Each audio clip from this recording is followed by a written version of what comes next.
Bismillahirrahmanirrahim. We have discussed the pathophysiology of multiple myeloma. Today we will discuss the diagnosis.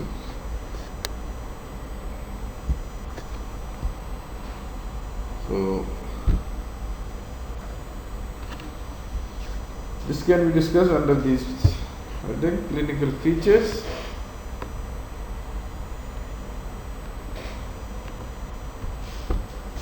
So these clinical features, mainly these are due to neoplastic proliferation of the plasma cells in the tissues, especially in the bone marrow. And these neoplastic plasma cells, these are producing excessive amounts of immunoglobulins,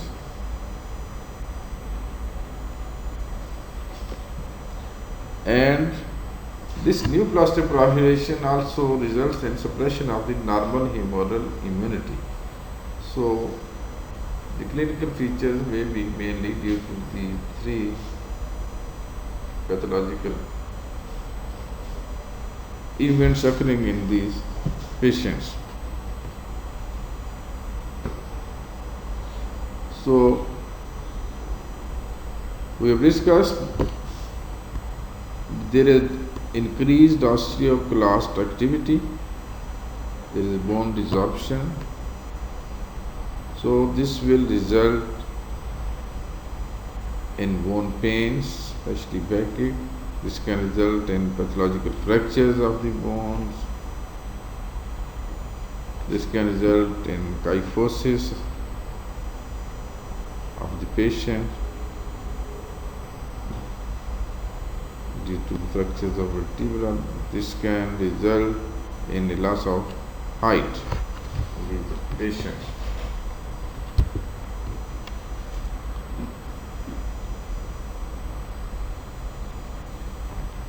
Other features may be due to some physicochemical properties of these immunoglobulins. There may be some CNS involvement. This can result in weakness, fatigue,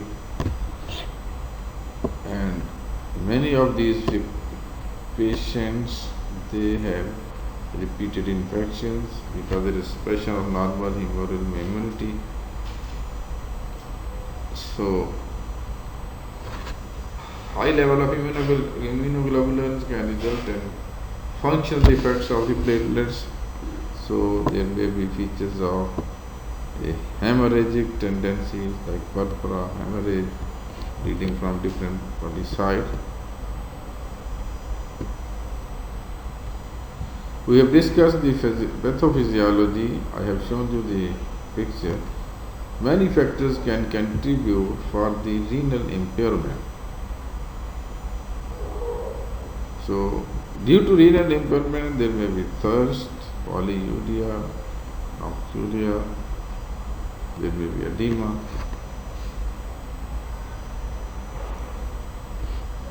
Due to the increased concentration of the immunoglobulin in the serum, there are some hyperviscosity, some symptoms due to hyperviscosity syndromes. So patient may have some mental slowness, or there may be some visual absence.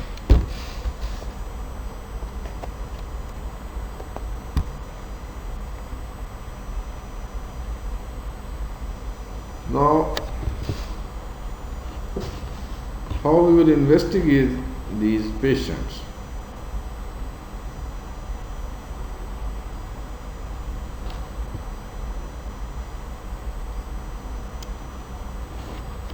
On routine blood examination and CBC, patient may be anemic, so we can see normocytic normochromic anemia. And on the peripheral blood smear, we can see aggregation of red cells in a specific manner. This is known as Rulex formation. I will show you these pictures Then you can understand it better. What is the Rulex formation? ESR is raised. This is something very interesting. This ESR is raised in so many conditions. In any condition which will result in facilitation of the precipitation of the red cell, the ESR will be raised. So in most of the cases, there are some proteins increased in the plasma that facilitate the Rulex formation. The cells settle down earlier, so this results in a raised ESR. But in patients of multiple myeloma, in very advanced disease, there may be so much proliferation of the neoplastic plasma cells. They are producing so much immunoglobulins that this plasma becomes very much viscous. And in very advanced disease, a stage can come when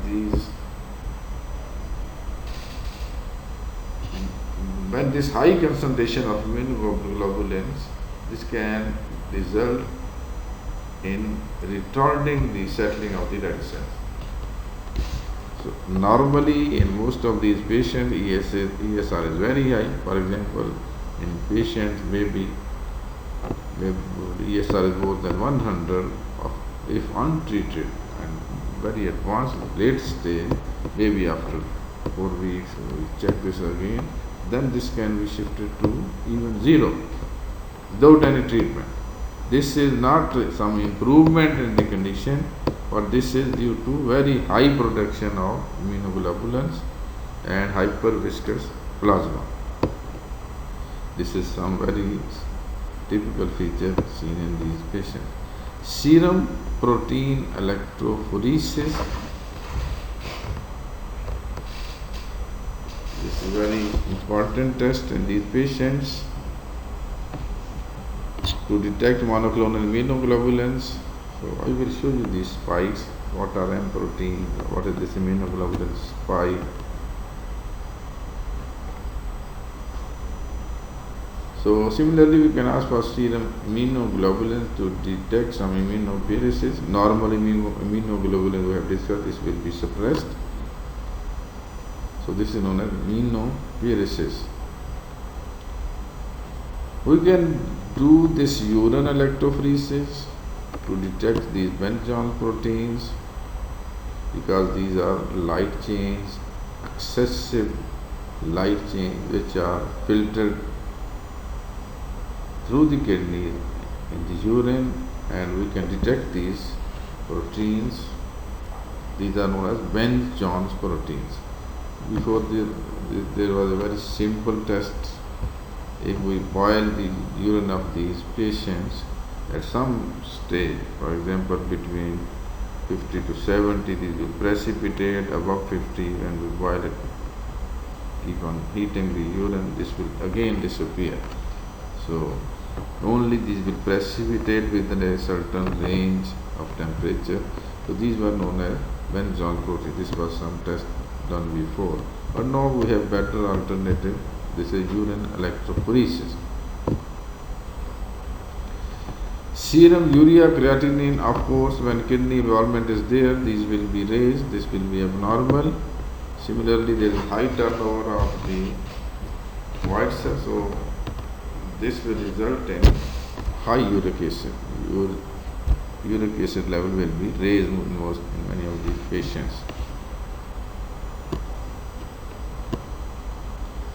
Normal serum albumin, this will be low. Calcium, there is hypercalcemia, alkaline phosphatase, so they will be normal or raised.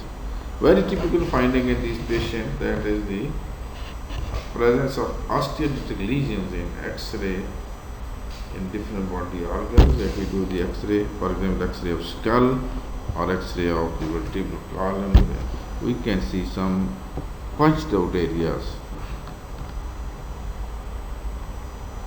some इसको उर्दू में हम कह रहे गड़े, कुछ area bone का खाया हुआ है, ऐसे गड़े पड़े.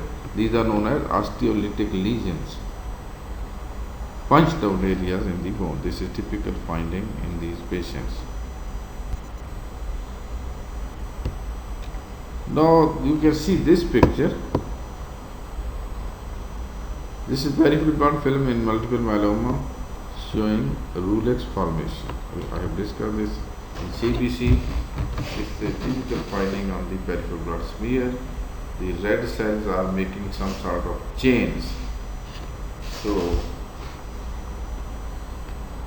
this is a typical finding seen in patients with multiple myeloma. This is due to high level of immunoglobulins in the plasma.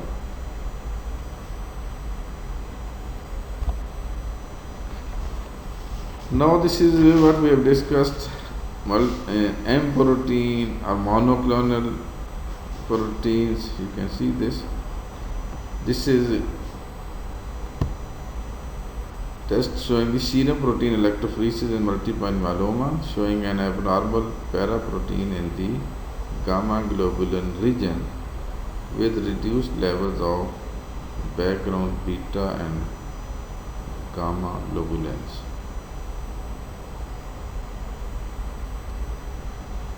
Now see this. Actually, in this graph, if you see attentively, in some light blue color, this is a normal serum electrophoresis.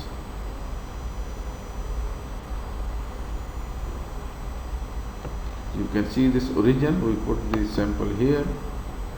Then we start under the electromagnetic gradient. The proteins in the serum are moving. The most fast moving is albumin. You can see this spike, big spike, light blue color.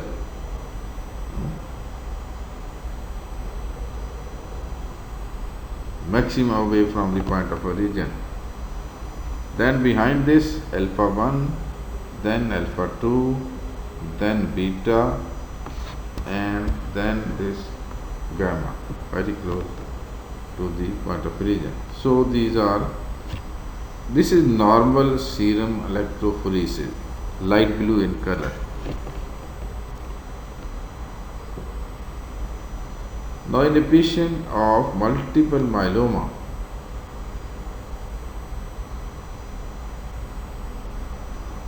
dark blue in color, you can see this distribution. Albumin is slightly less than a normal person. Similarly, alpha 1, alpha 2, beta globulin, these are slightly less than normal persons. But in gamma globulin region, there is a very big spike, again, dark blue color, dark blue shade. This is something abnormal. What is this? And why this is so high in some very specific area? Actually, these are the identical immunoglobulins produced by these neoplastic cells, the colonial proliferation of the plasma cells. So there is production of identical immunoglobulins. So this will move to the same area. So this gives a very high spike, abnormal spike, mostly in the gamma globulin region. So this is the M protein, myeloma protein, maybe M component. So these are different terms used for this.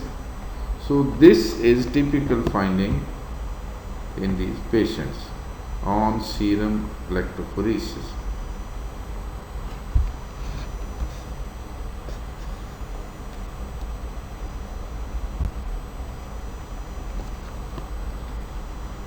Now these terms are used in your books.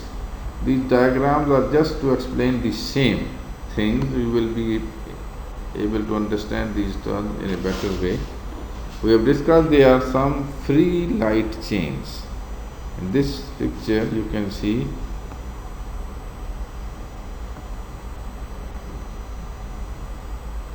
The value of serum immunoglobulin free light chains affect measurement in multiple myeloma. The top A serum free light chains are immunoglobulin light chains that are synthesized by plasma cells but not paired with heavy chains before they are released into the blood. Low levels are found in normal individuals and these are increased in patients with myeloma. So the top picture A, you can see this. Two plasma cells, these are producing immunoglobulin. There are, you can see, two complete immunoglobulin, light chains, heavy chains, everything is there. But there are so many, maybe six extra light chains.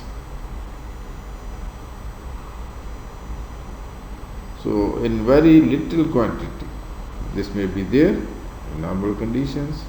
If this is not clonal proliferation, these are usually belonging to both kappa and lambda light chains. There is specific ratio normally. So in these patients, one thing is there is more production of these free light chains. So these are having very smaller molecular weight. These are filtered through the urine. So we can detect these as free light chains in the urine, or we can detect them as benzone proteins. Another change is, because this is a clonal proliferation, so there is not there is some skewing of the ratio. Normally there is some range between kappa and lambda chains, but due to this clonal proliferation, most of these immunoglobulin light chains are from these similar cells, identical light chains. So maybe one of these may be more as compared to the other. This ratio will be disturbed. This is skewing of the free light chains.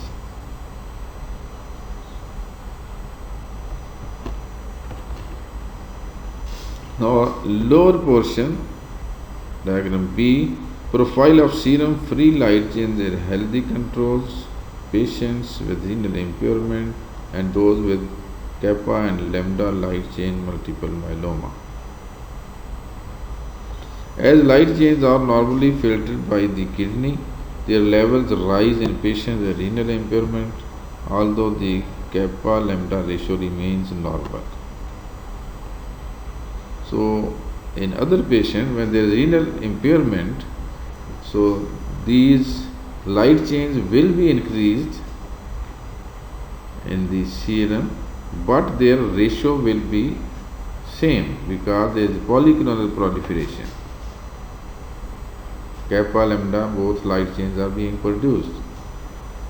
But in patients of multiple myeloma, you can see this is separating this. One is normal area, you can see in two lines, and then you can see a renal impairment, these are increased much.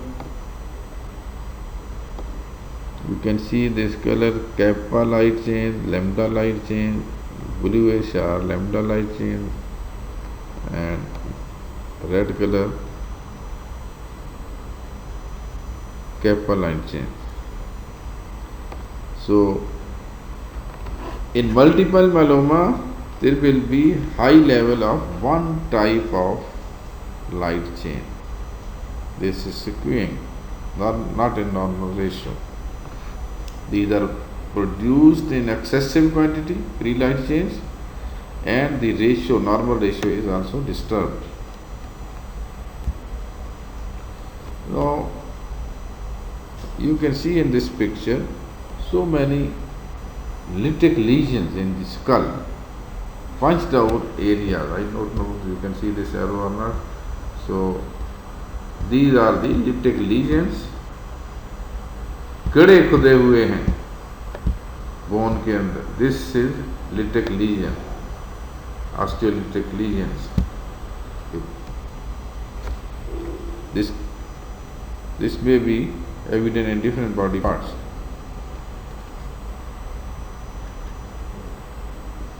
X-ray skull in multiple myeloma showing many punched out lesions. So now these are lytic lesions. So many lytic lesions in the patient, in the skull. Now you can see this picture. This is peripheral blood film in multiple myeloma showing Rulex formation. I have discussed this in CBC. It's a typical finding on the peripheral blood smear. The red cells are making some sort of chains. So this is a typical finding seen in patients with multiple myeloma. This is due to high level of immunoglobulins in the plasma.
Actually plasma cell. Now see these pictures. Upper left, A, the bone marrow in multiple myeloma showing large numbers of plasma cells with many abnormal forms. You can see this is mitosis going on. The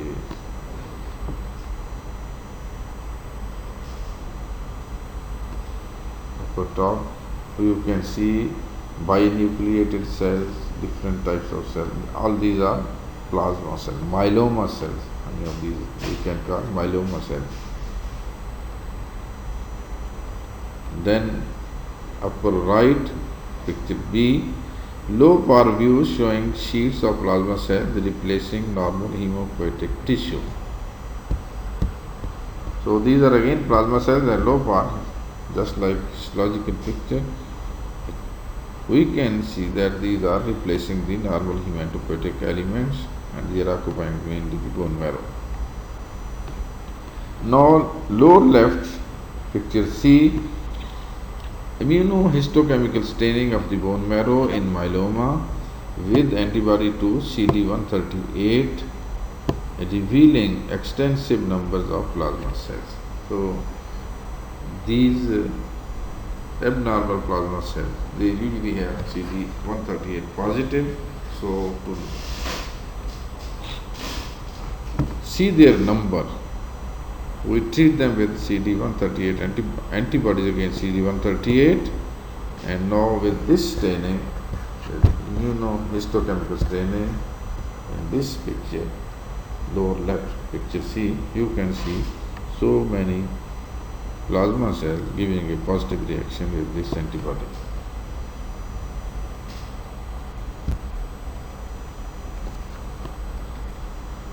Now these terms are used in your books. These diagrams are just to explain the same things. You will be able to understand these terms in a better way. We have discussed there are some free light chains. In this picture you can see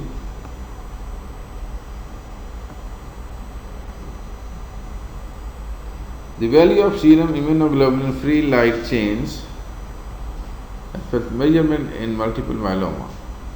The top A, serum free light chains are immunoglobulin light chains that are synthesized by plasma cells but not paired with heavy chains before they are released into the blood. Low levels are found in normal individuals and these are increased in patients with myeloma. So the top picture, picture A, you can see this. Two plasma cells, these are producing immunoglobulin. There are, you can see, two complete immunoglobulin, light chains, heavy chains, everything is there. And but there are so many, maybe six extra light chains. So in very little quantity, this may be there.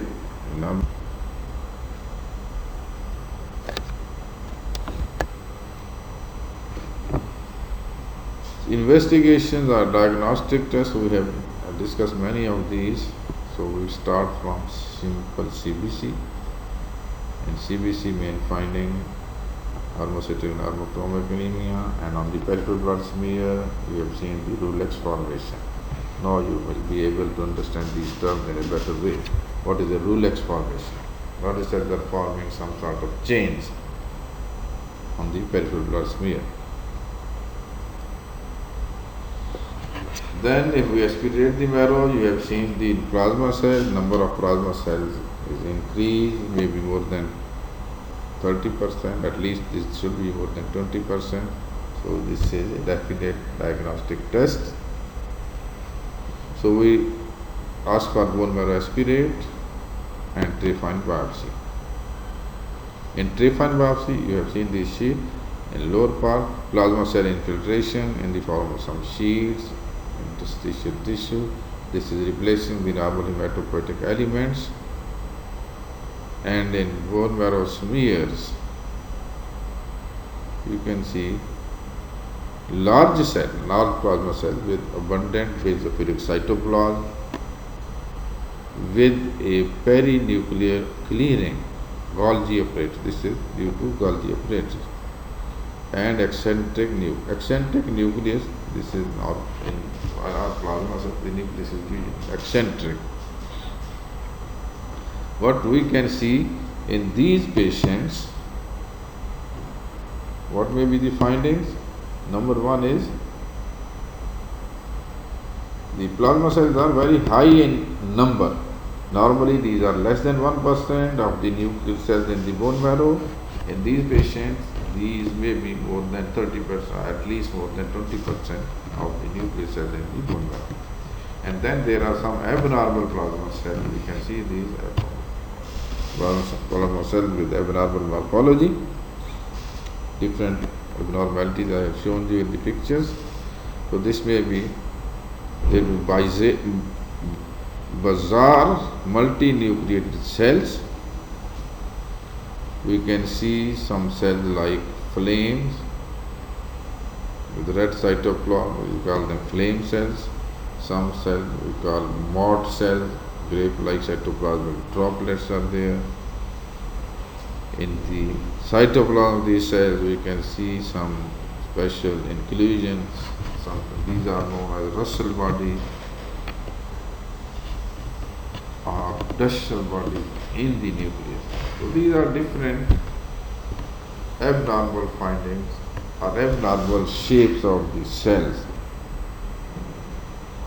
Abnormal findings in the cells, like in the cytoplasm Russell bodies. Abnormal shapes of the cells, like flame cells, mort cells, myeloma. All these would collectively you can call them myeloma cells.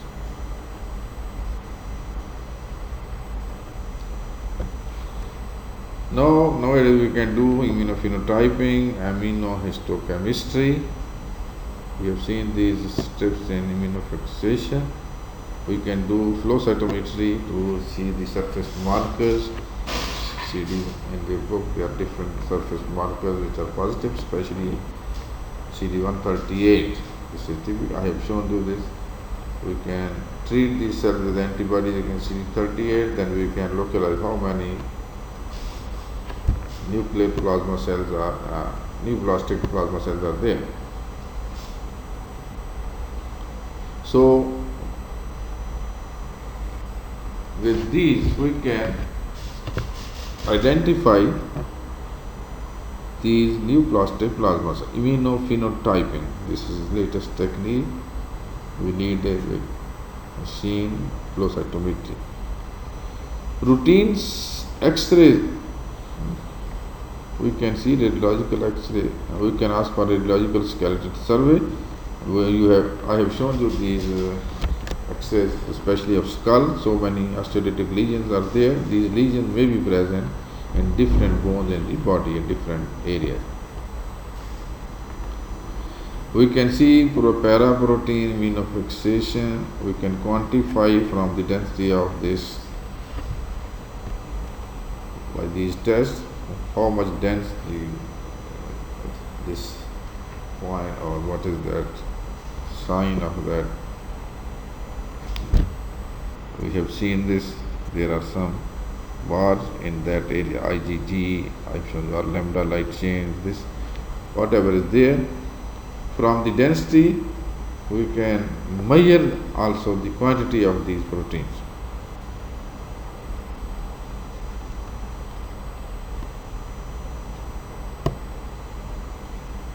Some tests, sometimes we need to establish the tumor burden and what will be the prognosis in these patients.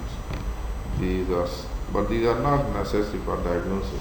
Serum beta 2, microglobulin, C-reactive protein, LDH, bone marrow cytogenetics, maybe CT scan, MRI, or PET scan, maybe these are great tests, but not necessary for diagnosis. Now these are some adverse prognostic factors. Usually these patients are old, age more than 65. This is bad prognosis. High protein, paraprotein level. This means what is the immunoglobulin produced by these neoplastic cells. High paraprotein level. This is more IgG more than 70 gram per liter. That means more than 7 gram per deciliter. IgA more than 50 gram per liter, Benzene protein more than 12 gram per 24 hours urine. We measure them in 24 hours urine. So if these are higher than these values, so this is a bad prognostic sign. Low hemoglobin level, less than 10 gram per deciliter hemoglobin, that means significant anemia. This is again a bad prognostic sign. Hypercalcemia, so this will result in renal dysfunction, bad prognostic sign. Advanced lytic bone lesions, again bone lytic lesion, advanced lytic lesion, bad prognostic sign. Abnormal renal functions. How we will assess this? Serum creatinine level, if this is more than 180 micromole per liter. High creatinine level, this means the kidney is not functioning normally. Low serum albumin, this means albumin is being filtered due to kidney damage. High beta 2 microglobulin or C-reactive protein or LDH, again bad sign. High percentage of plasma cells, I have discussed this, plasma cells in the peripheral blood. So high percentage, first this will be high percentage in the bone marrow, then this will come in the peripheral blood, and this will result in plasma cell leukemia. So again, this is a sign of advanced disease, more tumor burden, so this is a bad prognostic factor.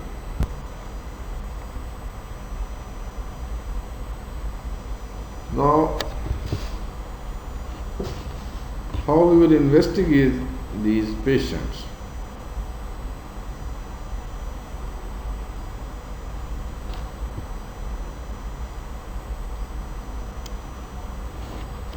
On routine blood examination in CBC, patient may be anemic, so we can see normocytic normochromic anemia. And on the peripheral blood smear, we can see aggregation of red cells in a specific manner. This is known as Roulex formation. I will show you these pictures, then you can understand it better. What is the Roulex formation? ESR is raised. This is something very interesting. This ESR is raised in so many conditions. In any condition which will result in facilitation of the precipitation of the red cell, the ESR will be raised. So in most of the cases, there are some proteins increased in the plasma that facilitate the Roulex formation. The cells settle down earlier, so this results in a raised ESR. But in patients of multiple myeloma,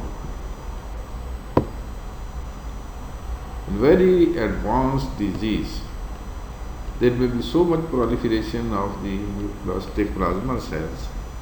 They are producing so much immunoglobulins that this plasma becomes very much viscous.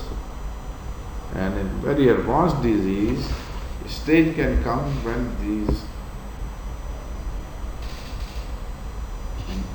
when this high concentration of immunoglobulins, this can result in retarding the settling of the red cells. So normally in most of these patients, ESR is very high. For example, in patients maybe the ESR is more than 100.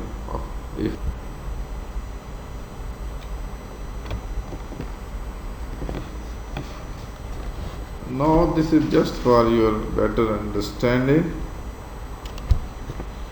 not necessary to memorize these things. The degree of involvement of bone marrow by clonal tumors in number 1, the upper one is normal. You can see these two.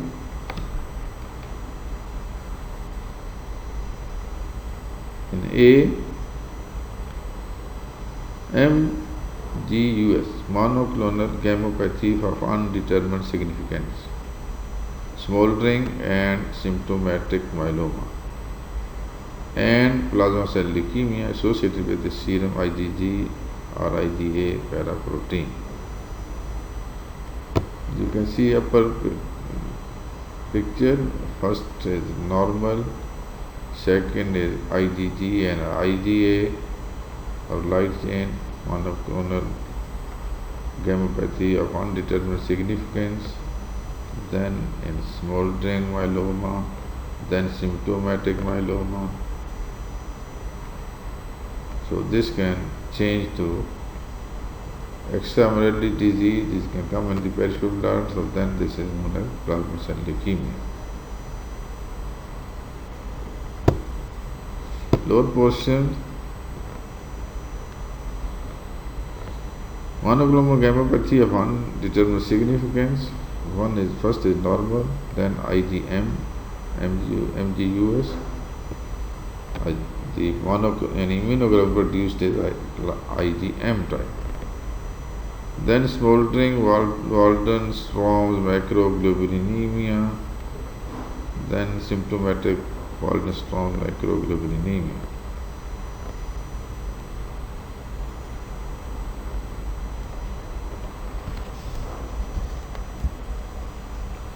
Now you can see in this picture so many lytic lesions in the skull, punched out areas. I don't know if you can see this arrow or not. So these are the lytic lesions, कड़े खुदे हुए हैं bone के अंदर. This is lytic lesion, osteolytic lesions. This may be evident in different body.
So this can be discussed under these clinical features.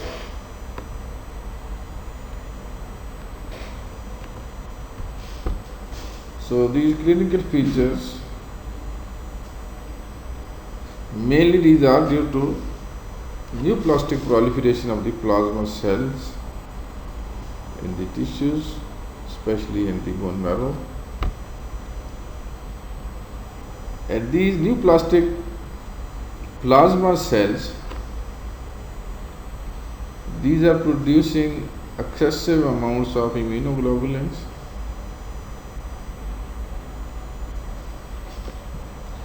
and this neoplastic proliferation also results in suppression of the normal humoral immunity. So The clinical features may be mainly due to the three pathological events occurring in these patients. So, we have discussed there is increased osteoclast activity, there is bone desorption. So, this will result in bone pains, especially backache. This can result in pathological fractures of the bones. This can result in kyphosis of the patient due to fractures of vertebra. This can result in a loss of height of the patient.